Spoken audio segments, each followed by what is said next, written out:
Hello, everyone. Thank you for joining us today on our nutrition talk on making your Halloween a little healthier for your family. I am Sarah Coyne, and this is Javier Castro. We are the nutrition coaches at CrossFit 1836. At 1836 Nutrition, we teach you how to create balanced meals while learning healthy habits that will last a lifetime. You should feel confident with your nutrition plan and your fitness plan, and that's what we try to do through our nutrition programs at 1836. During this webinar today, we will discuss 5 tips on making your Halloween a little more healthier. Don't forget to follow along with us in your workbook that is provided in the video comments section. Speaking of your workbook, let's first take a few seconds and answer those 2 questions at the top. Question number 1, do you have a balanced dinner before heading out to go trick-or-treating? Simple yes or no question there. And then number 2, do you have a plan for your leftover candy? Just answer yes or no, because we do want you to have a plan, and we hope that you do have some leftover candy when it's all said and done. So if you answered no to either of those questions, stick around. We hope to give you some ideas by the end of this webinar. So let's get started. Too much Halloween candy got you spooked? Try some of these healthy tips for your party snacks and trick-or-treats. Idea is so good, it's scary. The kids look adorable in their costumes and are counting down the days until October 31st. Are you ready for the sugar rush? With a little creativity, you can find fun ways to include some healthy options in the mix, whether you're having a party with friends or you're just trick-or-treating in the neighborhood. Step number 1 or tip number 1 is fill up first. Let's be honest. What kid doesn't want to eat their favorite candy right when it goes into the trick-or-treating bag? Having a healthy meal before your kids go trick-or-treating can reduce the temptation to snack while you guys are walking because their tummies are going to be full. Eating healthy doesn't have to be boring. Make it fun for them by making Halloween-themed recipes like this terror taco salad. Some simple ingredients. It's fun for the kids. Get them involved in cooking this, so make them eat it a little bit more. It takes about 30 minutes or so, and you can get this recipe in the workbook. Yes, if it's age appropriate for your kids, I think that's so important. Let them get involved in the kitchen and making these recipes. And it doesn't just have to be a recipe that's made on Halloween day. Don't wait until October 31st. Search the internet. There's some great things out there for you beyond this taco terror salad. Start this weekend. Make it one meal a week is going to be something that you create in a Halloween theme for the month. So it's just not just one day. I saw a turkey burger that was layered with a piece of cheese on top, but before the cheese went on top, they cut out some eyes and a mouth to make it look like a jack-o'-lantern. I thought it was pretty creative. I know my kids would eat it up. So turn it into a month affair, not just a one day of Halloween, treats. Tip number 2, bag the monster bag. Choose a smaller bucket or bag for your child and steer clear of the pillowcase method that I know I loved as a child. If you encourage your kids to take only one piece of candy from each house, I know what kid really just wants to take one, but they'll be able to visit more houses in the neighborhood. I would also recommend having a donation bucket that you carry along with you, and allow your kids to put a piece of candy in their bucket, and then they have to put a piece or 2 in the donation bucket as you travel to each house. And then we'll tell you at the end some ideas of what you can do with this donated candy.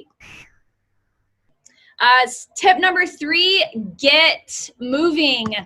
My husband will be so sad to hear this tip, but get some exercise in while you're making Halloween a fun family activity. Walk instead of driving your kids house to house. I know we love to get our golf cart out and enjoy that, the night on the town that way, but choose to walk this year. Set a goal of how many houses or streets you'll visit, or compete in teams and do as many houses as you can.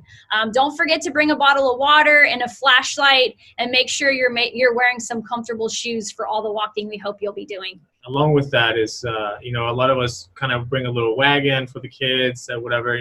It's okay. They'll sleep better tonight, at night if you just have them walk. I guess bring the wagon just in case, maybe on the way back home if they're really tired. But just get out there and exercise. Oh, I love that idea.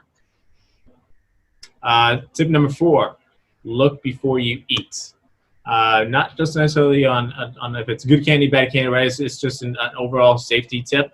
Most of us already know, but just check expiration dates, inspect for, anything that's edible there before you let your kids eat it. Most of the candies do have expiration dates, but just like anything else, they're more of a guideline from when you can actually eat it.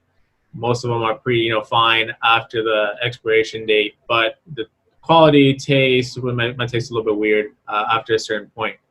So don't let the kids eat anything with questionables or unknown ingredients, those clear wrappers or anything like that, right? Just be safe out there and keep in mind those food allergies as well. For sure. I know my parents checked all of our food when we were kids. My dad probably stole a couple along the way or picked his favorite out, but just don't forget this part. Again, it's just a safety tip, but it's definitely something that needs to be done. Tip number 5, have a plan. I really think this is probably the most important tip at all. Halloween can be a great time to talk to your kids about moderation, mindfulness, and making smart eating choices. Plan in advance how much candy you're going to allow them to take at each house, how much they're going to get to keep, and most importantly, how much they're going to get to eat. If they're old enough, let them decide what they want to do with the excess candy. But at the end of the night, you are the parent, you are in charge. So make sure that you have a plan before you get out the door when they ask those questions or when they want more. Some options of what you can do with the excess candy are, let each child keep enough candy to have 1 or 2 pieces a day for, 1 or 2 weeks, just long enough for the excitement of Halloween to wear off, and then throw away, donate, or repurpose the rest of that candy. I know some dentist offices have a buyback or a trade-in program where, you can trade in some candy and they'll give you a free toothbrush or something like that. So that's a great option. You can always save the candy for holiday baking. Christmas and Thanksgiving are right around the corner, so repurpose that candy for using that holiday baking. Save it and give it out as Valentine's Day cards or treats. I know my kids will, have Valentine's Day for their preschool programs, so I think this is a great idea, something I'll definitely do instead of buying more candy at Halloween.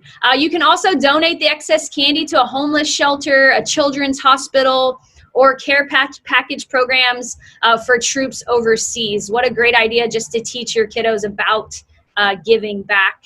And then when your child asks for a piece of candy, make sure we're pairing it with a healthy snack. They can have an apple, a banana, some nuts, or even a celery with some peanut butter along with that snack.